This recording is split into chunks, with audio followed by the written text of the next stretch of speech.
So, welcome to the 76th edition of the Locarno Film Festival and to the press conference of the film Smugglers from Korea by director Ryu Seung-wan, which is playing tonight at Piazza Grande. Together with me today are director, also writer and producer of the film Ryu Seung-wan and Kang Hye-young. I hope I said the name correctly, producer of the film. Yeah. Welcome to Locarno. Thank you. Thank you. So before we open to questions to the press, I would like to ask you about the starting point for this film, for Smugglers. What was it that it attracted you to make a film about these female divers? 무엇 때문에 여성 다이버에 관한 영화를 만들고 싶으셨는지. 우선 실제로 1970년대 한국은 굉장히 그 한국 전쟁 이후에 가난을 아직 벗어나지 못한 사회였고 굉장히 통제된 사회였습니다. 근데 그런 통제 안에서 이런 밀수 범죄가 굉장히 성행했었고 여기에 여성들이 동원됐다라는 것이 굉장히 흥미를 이끌었어요. Firstly, in 1970s Korea, the society hadn't escaped extreme poverty since the Korean War. And society was very tightly controlled and highly restrictive. And then smuggling was therefore very pervasive. And having female divers who would do the smuggling just seemed a very interesting prospect to me.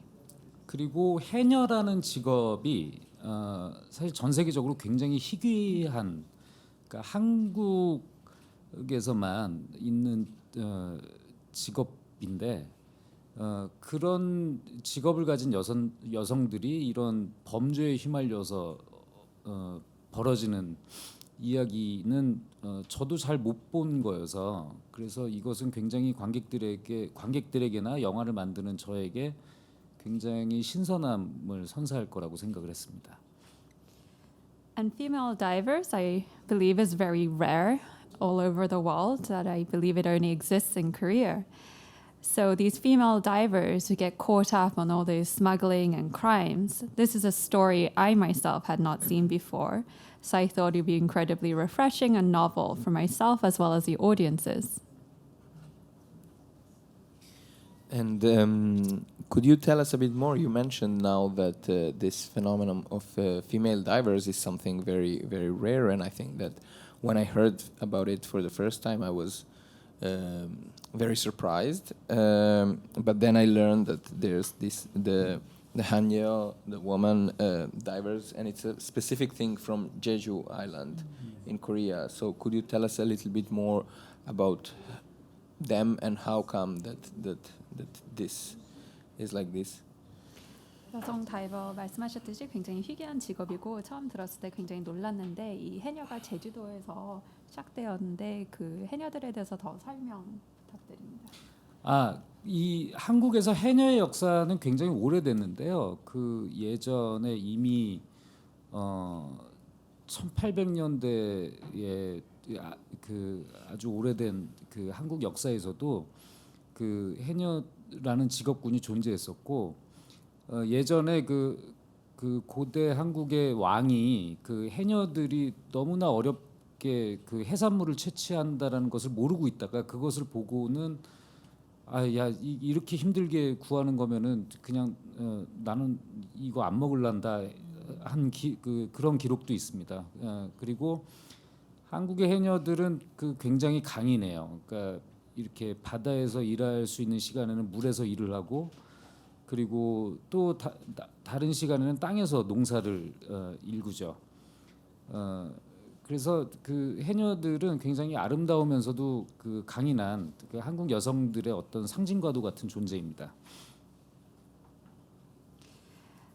So the history of Korean haenyos, female divers, goes back a long way. There are records of them in the 1800s that such jobs existed. In ancient Korea, a king had once said, if I'm eating the seafood that's gotten through very hard work through these female divers and haenyos, I'd rather not eat seafood at all. So in Korean society, haenyo have a very strong image. They work certain hours in the water, and then the other hours they actually farm on the ground also. So they're seen to be this very beautiful yet strong, almost like a symbol of Korean women. We have a question in the back. Allora, parlo in italiano perché penso che sia l'unica cosa che... Allora, la domanda che vorrei fare è questa. Intanto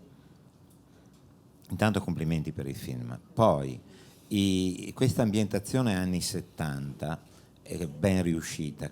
Quanto a livello di produzione è stato molto difficile prepararla? E ho visto che c'è un grande lavoro sui costumi, c'è un grande lavoro sulle scenografie, abbiamo un grande lavoro sulle imbarcazioni, e ricreare tutto questo, fare un film in costume oggi. Volevo capire quanto è stato possibile e soprattutto ricreare anche, se non sbaglio, anche un tipo di cinematografia degli anni 70. Volevo capire com'era la cosa e anche le musiche. Vorrei capire un po' tutto su questo aspetto straordinario di un film che è veramente interessante e bello.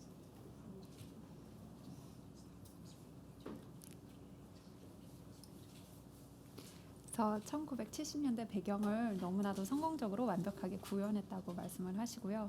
프로덕션 과정에서 이 점이 얼마나 어려우셨는지, 의상, 배, 세트장 어떻게 재구현을 하셨는지, 이 전체 사회를 피리어드 영화처럼 재구현을 하신 것 같은데 이런 점이 얼마나 어려웠는지 궁금하고, 어떻게 보면 이 시대의 영화 만드는 방법조차도 재구현하신 것 같다고 특별히, 그리고 70년대 음악까지 재구현을 하셨는데 얼마나 어려우셨는지.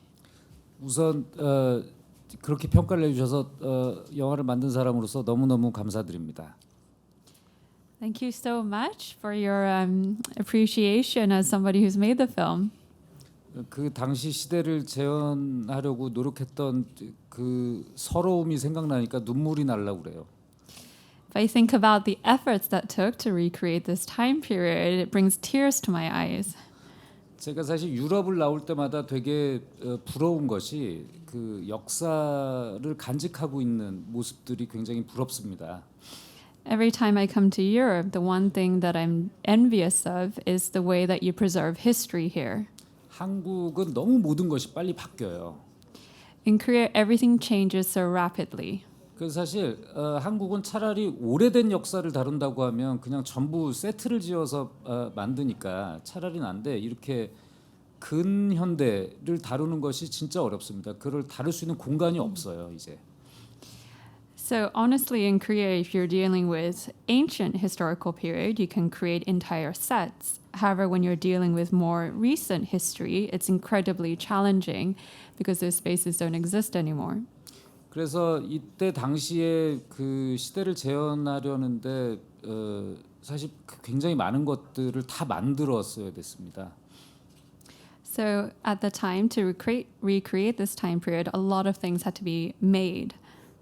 그리고 의상 같은 경우도 그때가 코비드가 한창일 때라 그 외국에서 그런 오래된 의상을 구하는 것도 힘들어서 정말 제목처럼 거의 밀수하는 수준으로 의상들을 막 구해오고 그랬어요.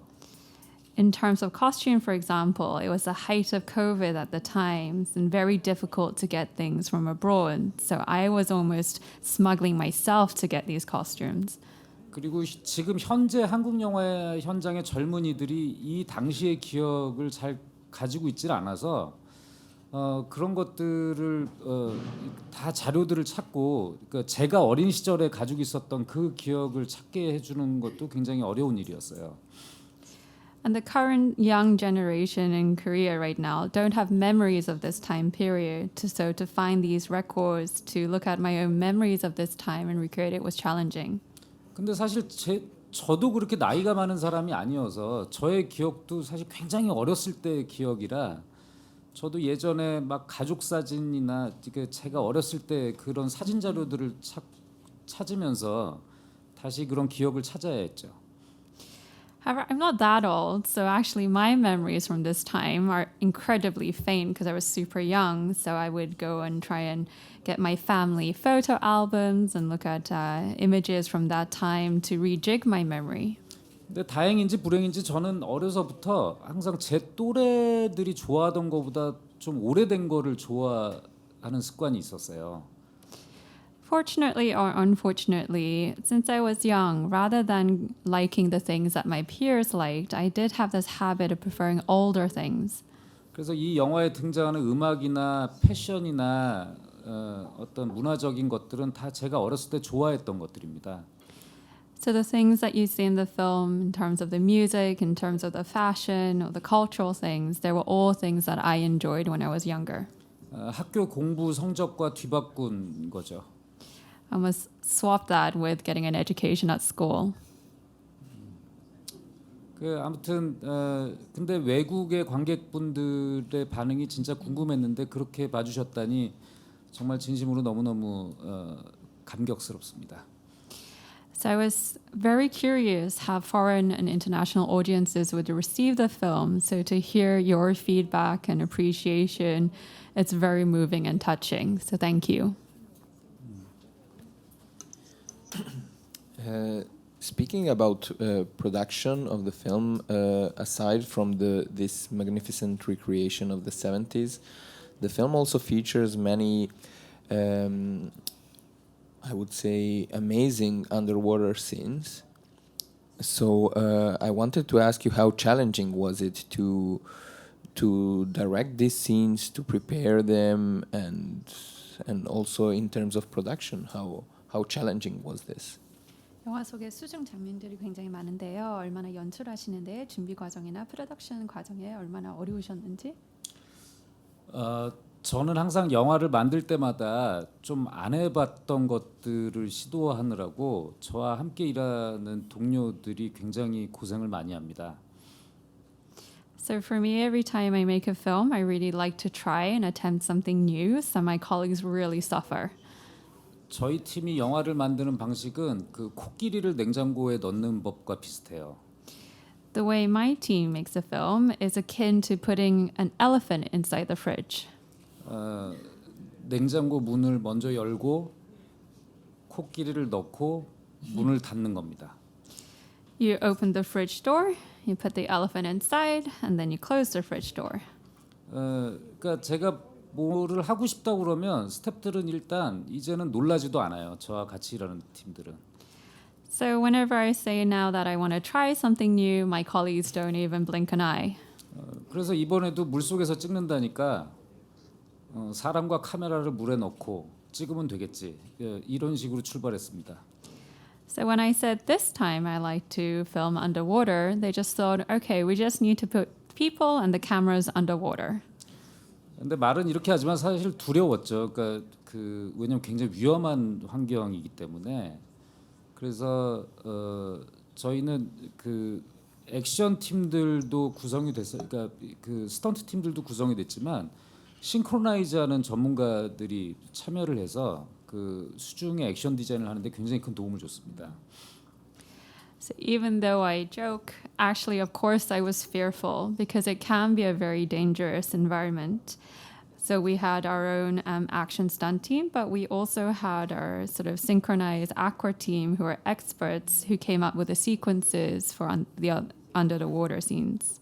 배우들은 한 3개월 이상을 그 수중 이 훈련을 했고요. And the actors underwent water intensive training in the water for over 3 months.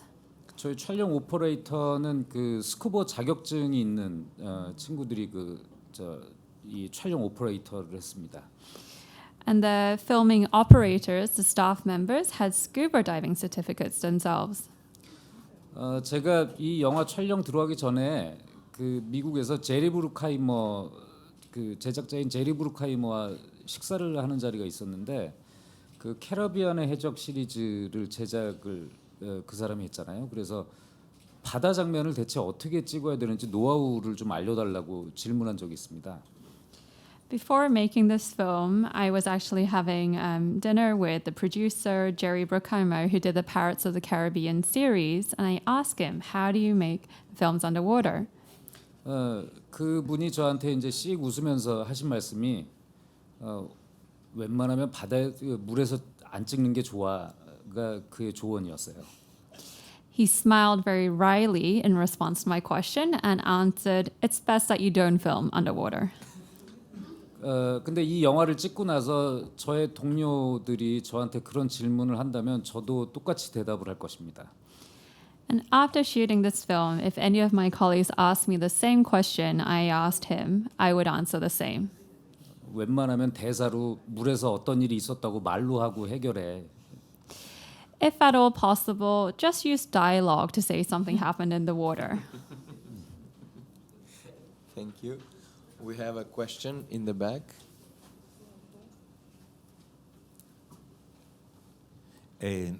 La domanda questa volta è semplice. È un film dove c'è una netta distinzione tra maschi e femmine e in pratica queste raccoglitrici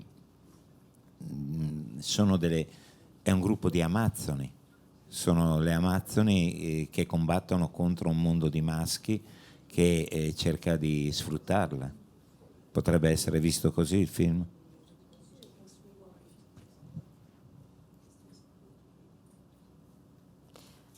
간단한 질문 드리는데요. 이 영화 속에서 남자, 여자가 확실하게 구분이 되는데 아마존 여성들처럼 이 남성 사회 본인들 여성을 착취하려는 이 남성 사회를 싸운다고 해석을 하는 게 올바른 해석일까요? 그 간단한 질문이 아닌데요, 일단. First of all, this is not a simple question. 일단 그것을 관람하신 관객분들이 어떻게 보시느냐에 따라서 다 해석이 다양할 수 있다고 생각합니다. Depending on each audience member, you can have different interpretations of the film. 너무 직접적으로 그렇게 어떤 남성과 여성을 이렇게 선을 그어서 그렇게 만들려는 생각은 없었어요. I didn't have thoughts that I would so concretely divide men and women. 근데 이제 아무래도 해녀라는 직업을 가진 사람들이 주인공이다 보니까 그렇게 대결 구도가 생겨 버리게 된 거죠. However, with female divers as the main protagonists, inevitably there would be this positioning of being in conflict with one another. 근데 다만 그런 건 있었던 것 같아요. 그 70년대 한국에서는 여성들의 지위가 정말 그 지금과는 비교할 수 없을 정도로 굉장히 낮았습니다. However, what can be said that in 1970s Korea, the position and status of women was incomparably low to now. 집안에서나 사회에서나 근데 노동량은 남자들보다 사실 더 많았어요.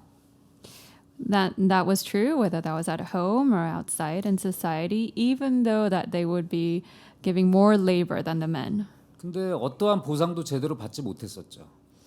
However, they weren't compensated fairly. 보다 본질적으로 얘기하자면 70년대에 그렇게 고생했던 여성들에 대해서 뭔가 보상해주고 싶었던 마음이 있었던 것 같습니다. 제 안에서. And I think more fundamentally what was inside me was a wish to compensate these women fairly for all their hard labor and suffering in the 1970s. 제 기억에 우리 할머니와 어머니들은 굉장히 그 깡마른 몸매를 가지고 있음에도 불구하고 손마디들이 다 두꺼웠던 기억이 나요. In my memory growing up, all my grandmothers and mothers, they were incredibly skinny, but I remember them having very thick palms. 그렇게 별다른 보상도 없이 희생하면서 살아갔던 여성들에 대해서 어떤 보답을 하고 싶은 제 마음이 무의식 중에 작용한 거 아니었나 싶습니다. So for them who hadn't been remunerated much and really sacrificed themselves, I really wanted to repay these women in some way. I think that was activated in my unconscious. So Maybe we can speak a little bit about the cast of the film because I think they are really, really great, all of them. But I wanted to ask you if, while writing this film, you already had in mind the main actresses, Kim Hye-soo and Yoon Young-ho. 염정아. 각본 쓰시면서 벌써 두 배우님 염두에 두셨나요? 그 지금 언급하신 우리 영화의 메인 액트리스 두 사람은 한국에서 굉장히 오랜 시간 동안 대중들의 인기를 받은 굉장히 유명한 배우들입니다.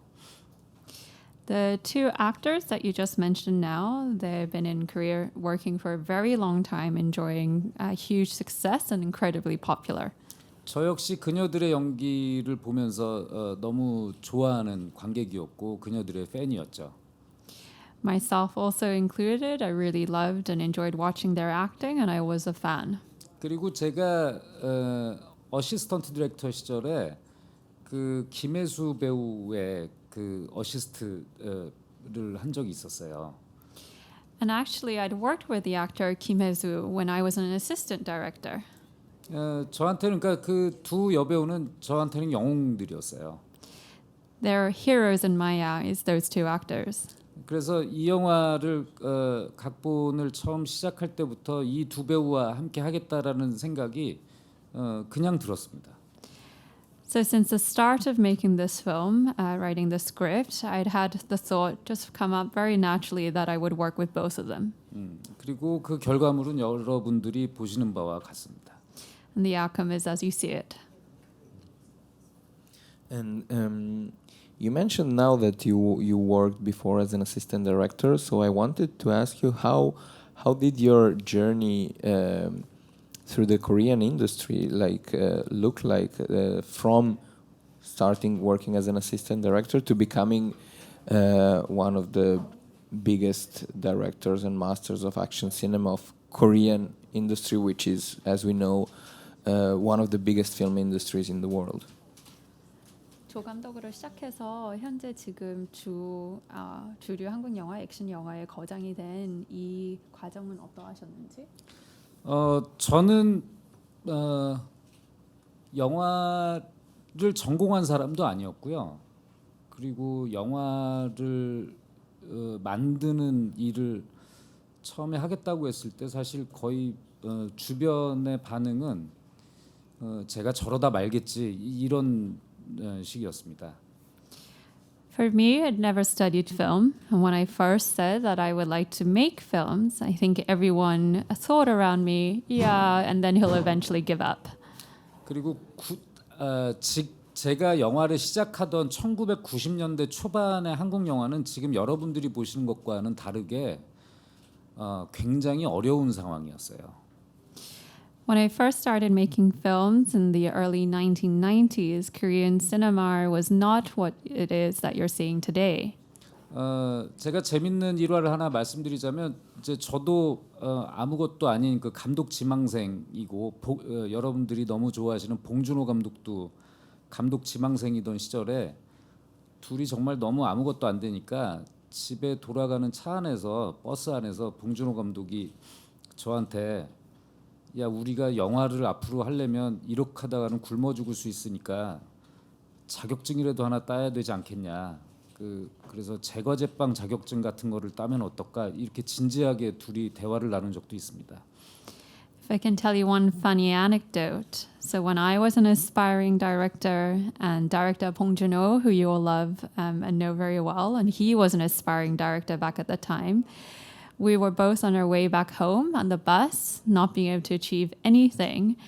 And he said to me very seriously, look, we could both really starve to death trying to make films and not getting anywhere. Should we seriously consider training in getting a qualification, like a baking qualification? 지금 돌이켜서 생각해 보면 그때 봉준호 감독한테 제빵 자격증을 따게 했어야 지금보다 좀 덜 영화를 못 만들 텐데 그때 제빵 자격증을 안 따는 바람에 이렇게 엄청난 그 거장이 된 게 안타깝습니다. Now, looking back, if I had encouraged him to get this bakery qualification, maybe he'll make less good films now, which is a shame for me. So, me not persuading him at the time made him the master director that he is today. 그 시절은 그 시절에 저희 젊은 영화인들은 한국에서 왜 우리가 사랑하는 한국 영화가 얼마 없지? 이런 식이었어요. At the time in Korea, young directors were asking questions such as, why aren't there as many Korean films that we all love? 마치 아버지가 없는 자식들 같았습니다. It felt like we were orphans without fathers. 그래서 그 굉장히 우리 스스로가 좋아할 만한 영화를 만드는 갈증이 진짜 심했었어요. So there was a huge thirst to make films that we ourselves would love. 그래서 지금 여러분들이 알고 계신 그 한국의 굉장히 좋은 영화를 만드는 감독들이 그 시절에 다 어려워가지고 굉장히 서로 간에 굉장히 긴밀한 유대 관계가 있었습니다. So the Korean film directors that you all know and love now, back then at the time were working in extremely challenging conditions, so we developed this very close and intimate bonds with one another. 그래서 각자의 시나리오를 서로 보여주고 각자가 만든 단편 영화들을 서로 돌려보고 앞으로 만들고 싶은 영화에 대해서 끊임없이 얘기하고 서로가 또 본 새로운 영화들을 이야기하면서 그렇게 하면서 서로가 의지하면서 꿈을 키워나갔죠. So we would share our scripts with one another, we would share our short films with one another for viewings, we would discuss films that we've seen or new films that we've seen, and that's how we relied one another to grow our collective dream. 저는 굉장히 운이 좋게도 그 흐름 안에 있었기 때문에 지금까지 올 수 있었던 것 같습니다. It was incredibly lucky to be part of that trend or flow at the time, which I think allowed me to be here today. 저는 제가 무슨 특별히 뛰어난 능력을 가져서 살아남았다고 생각하지 않고요. 워낙 제 주변의 동료들이 너무 뛰어나니까 그들의 뒷공무니만 어떻게 따라가도 되지 않을까? 이러다 보니까 어느새 이 자리까지 온 것 같아요. I don't think I've made it here because I have some special and unique talent. I think I survived because the colleagues were around me were extraordinarily talented. So I thought if I could just catch up with them and tail behind them, I could be here.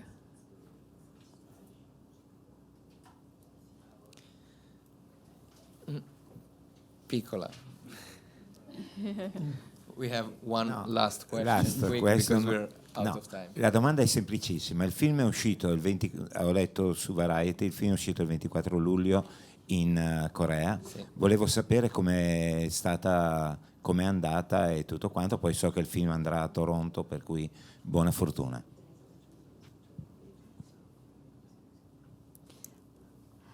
바라이티 잡지에서 7월 24일 날 한국에서 개봉했다고 읽었는데 관객 반응은 어떤지, 그리고 마지막으로 토론토 영화제에 초청됐다고 들었는데 가서 좋은 시간 보내시길. 화이팅. 일단 한국에서 개봉해서 지금 다행히 그 한국 관객 그 반응은 좋은 편이고요. 그리고 특별히 이 영화는 좀 나이가 좀 있으신 중장년층 분들이 자신들의 그 과거 기억을 떠올리게 해줘서 그런지 그 중장년층 분들의 반응이 좀 더 좋은 편입니다. So yes, since it's been released in Korea, fortunately it's had a good reception. And actually the audience members who are more middle-aged and above, for them it's reminiscing their past times, so they show a bit better response. 근데 이번 여름에 제가 코비드 이후에 개봉하는 첫 영화인데 뭔가 굉장히 거대한 어떤 시대의 변화를 느끼고 있어요. This film is my first film that's been released since after COVID, and what I'm experiencing are some huge changes in society. 젊은 세대의 관객들은 넷플릭스와 유튜브를 통해서 많은 것들을 경험했기 때문에 이 극장용 영화, 우리가 시네마라고 하는 것이 무엇인가라는 그 근본적인 질문에 직면하게 됐습니다. The young audience have grown up experiencing a lot of consumption via Netflix and on YouTube, which poses this fundamental question of what is a cinema film. 솔직히 말씀드리면 한국의 극장은 예전처럼 관객들이 막 그 엄청나게 호응하고 하는 분위기를 조금 지났어요. Honestly, in Korea right now, I think we're past the time where audiences are very supportive of cinemas. 그래서 극장 관계자들이 이 부분에 대해서 젊은 관객들을 대상으로 해서 설문조사를 했는데 좀 충격적인 결과를 저희가 접하게 됐습니다. So, targeting the cinema goers and especially the younger audience, they did a survey which revealed some shocking results. 극장을 찾아가서 영화를 관람하기 꺼려하는 이유 중에 가장 첫 번째가 2시간 동안 한 곳에서 버티고 있기가 힘들다는 거였어요. So the number one reason of why they didn't visit the cinema was that it was hard to stay and sit still in one place for 2 hours at a time. 그리고 두 번째 이유가 빨리 보기를 할 수 없다라는 거였습니다. And the second most common reason was they can't fast forward and watch it quickly. 그것이 저한테는 진짜 충격적인 그 설문 결과였어요. For me, this was incredibly shocking. 그래서 앞으로 영화를 만들 때 그러면 좌석을 옮겨가면서 보게 해야 되나? So if I'm making films in the future, do I need to get them to move around their seats in the cinema? 그 좌석을 좀 더 빨리 옮기라고 그러면 좀 낫지 않나? Will they enjoy it more if I make them move seats even quicker? 지금 별 생각을 다 하고 있습니다. I'm having so many ruminatory thoughts in my head. 근데 저희 같은 영화를 만드는 사람들이 이런 로카르노 같은 곳에서 영화를 상영하는 것이 중요한 것은 바로 그런 것 같아요. 그 본질로 여전히 그 시네마라고 하는 것이 무엇인가, 그리고 영화의 가치를 지키려고 하는 관객들과 함께 그 영화란 무엇인가라는 본질적인 질문에 대한 해답을 이런 영화제를 통해서 찾을 수 있기 때문이죠. So for people who make films and to have their films shown at the Locarno Film Festival is incredibly important for this very reason. Fundamental questions such as what is cinema, what is film, audience member who really wants to protect the value and integrity of film, I think the answers we can find through film festivals like Locarno. 제가 이렇게까지 말씀드린 이유는 오늘 밤 상영 때 박수를 많이 쳐달라는 겁니다. The reason why I'm saying any of this is because I really want you to applaud hard for the Piazza Grande screening this evening. So thank you very much. The film is premiering tonight at 9:30 at the Piazza Grande, European premiere of Milsu, which, as it was mentioned, opened in Korea. I was impressed when I saw the numbers also of audience and box office, so congratulations for that. And thank you once again, producer Kang and director Ryu, for being here with us. 땡큐. 마지막으로 스테판한테 되게 고맙다는 말씀을 좀 전하고 싶은데, 제가 지금까지 영화제를 다니면서 제 이름을 똑바로 발음해준 사람이 스테판밖에 없어요.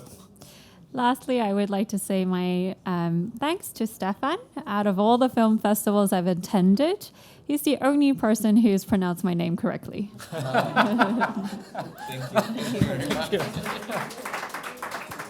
Thank you.